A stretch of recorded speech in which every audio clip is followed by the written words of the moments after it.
bakristo bavandimwe, Kristo yazakuzwe. Mbifurije kugira umunsi mwiza.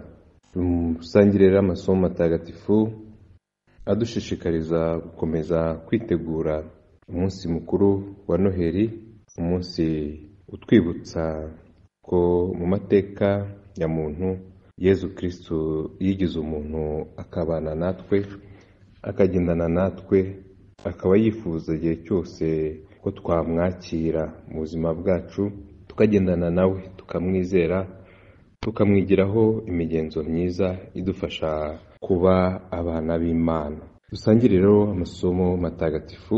Isomo rya mbere, isomo ryo mu gitabo cy'umuhanuzi Izayi. Uwo munsi Uhoraho azakorera amahanga yose umunsi mukuru kuri uyu musozi, abazimanire inyama z'ibinure, banywe divayi iryohereye, abahe inyama zoroshye na divayi imininnye neza. Azatanyagurira kuri uyu musozi umwenda wari ubambitse hejuru y'imiryango yose, n'igishura cyari cyoroshe amahanga yose. Azatsemba burundu icyitwa urupfu.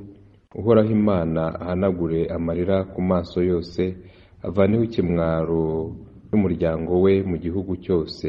Ibyo n'Uhoraho ubwe wabivuze. Uwo munsi bazavuga bati, Uhoraho niwe Mana yacu, twaramwiringiye aratubohora, amizero yacu ari muri Uhoraho. Nitwishime tunezerwe kuko aducungura. Uhoraho agiye kuramburira ukuboko kwe kuri uyu musozi. Iryo ni ijambo ry'Imana.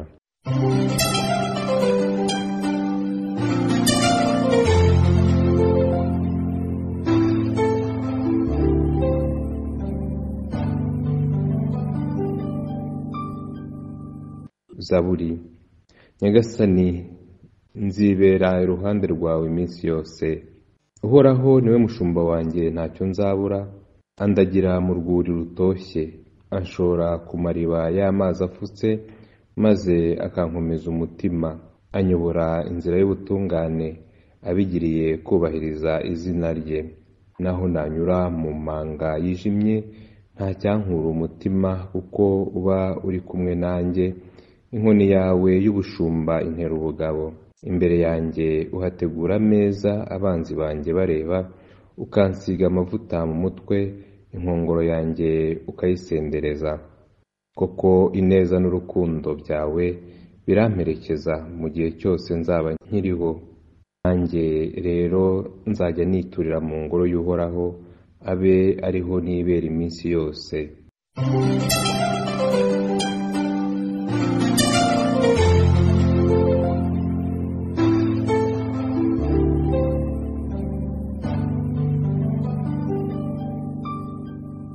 Nyagasani Yezu nabane namwe. Amagambo mu Ivanjili ntagatifu uko yanditswe na Mutagatifu Matayo.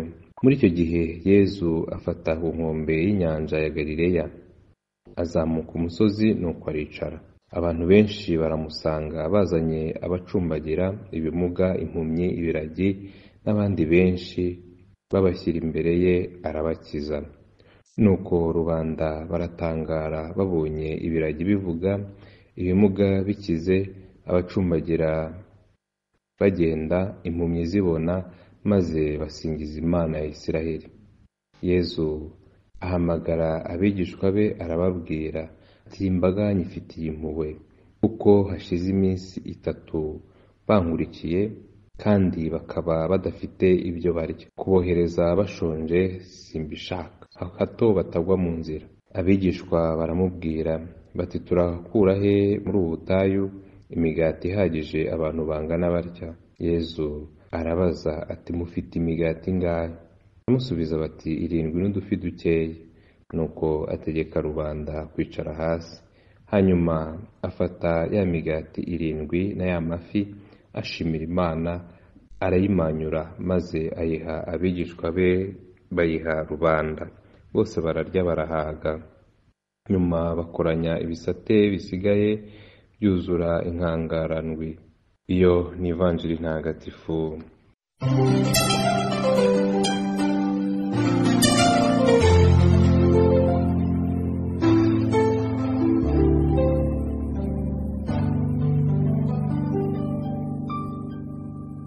bakristo bavandimwe, iki gihe twatangiye cyo kwitegura neza kwakira Yezu mu buzima bwacu, Yezu wagize igihe cyo gutangira, Yezu wagize igihe cyo kuza amateka ya muntu, Yezu ubana natwe, Yezu tugendana kandi Yezu twifuza guhora tugendana, niwe twitegura muri iyi minsi. Yezu rero icyo yatuzaniye kandi atuzanira ni ingoma y'amahoro.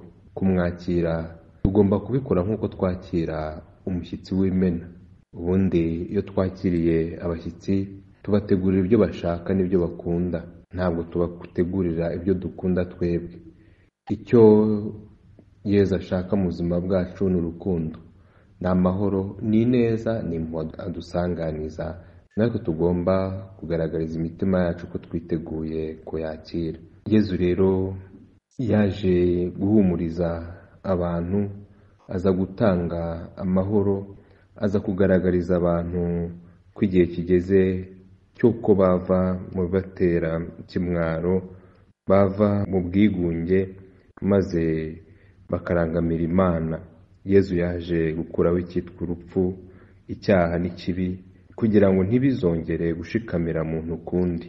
Yezu rero twiteguranye ukwizera, urukundo, niwe uha ubuzima bwacu icyerekezo. Igihe tumwakiriye, igihe twaguye imitima yacu tukifuza kugendana nawe no kubana nawe, umunsi we ni umunsi twagereranya n'ibirori, umunsi w'ibyishimo nk'uko twabyumvise mu isomo rya mbere, umunsi ugereranywa n'umunsi mukuru wo kurya no kunywa abantu bakishima.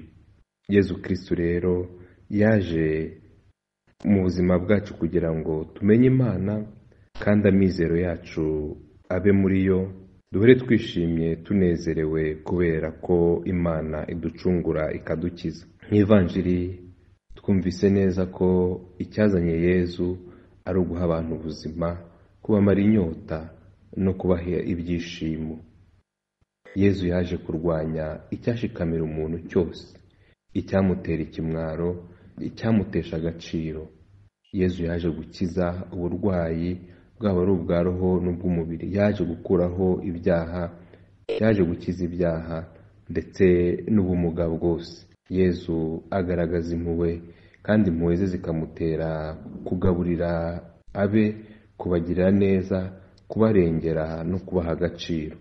Ibikorwa rero bituma abantu bamenya ko yaziye kubakiza, twabyumvise. Natwe tugomba kubyigana muri iki gihe, twigiramo ibikorwa bituma abantu basingiza Imana. Ibyo Yezu yakoraga byatumaga abantu babona ko Imana ibari hafi, bakabona ko Imana ibahumuriza, bakabona ko Imana ibakiza. Birakwiye rero ko natwe muri iki gihe twatangiye cyo kwitegura Noheli twibanda kuri ibyo bikorwa. Usibye n'ibikorwa, imvugo yacu, indoro, ibitekerezo n'imyitwarire bigomba gufasha abantu kumenya ko Imana ibari hafi, kumenya ko Imana ibakiza, kumenya ko Imana ibakunda. Ibikorwa rero bikwiye kuturanga ni ibikorwa birimo urukundo, ibikorwa bitera abandi ibyishimo, ibikorwa byuje ihumure, amizero, cyangwa se ibikorwa biha icyanga ubuzima bw'abandi. Ni muri ubwo buryo tuzigana Yezu, ni muri ubwo buryo tuzakurikira kandi tugakurikiza Yezu. Ni muri ubwo buryo ukwizera kwacu kuzafasha abandi gukomera mu kwemera no kugira icyifuzo cyo kurangamira Imana. Tubeho turi abantu barangwa n'ibikorwa by'impuhwe, abantu bakurikira Yezu, bumva icyo ababwira kandi bamuha ibyo bafite kugira ngo bifashe benshi mu bamukurikiye bashaka kumumenya birushijeho. Nyagasani Yezu nabane namwe, ushobora byose kandi akaba na Nyirimpuhwe, nabaho umugisha, abarinda, bakomeza biteho, abaha amahoro. Imana Data na Mwana na Roho Mutagatifu. Amen.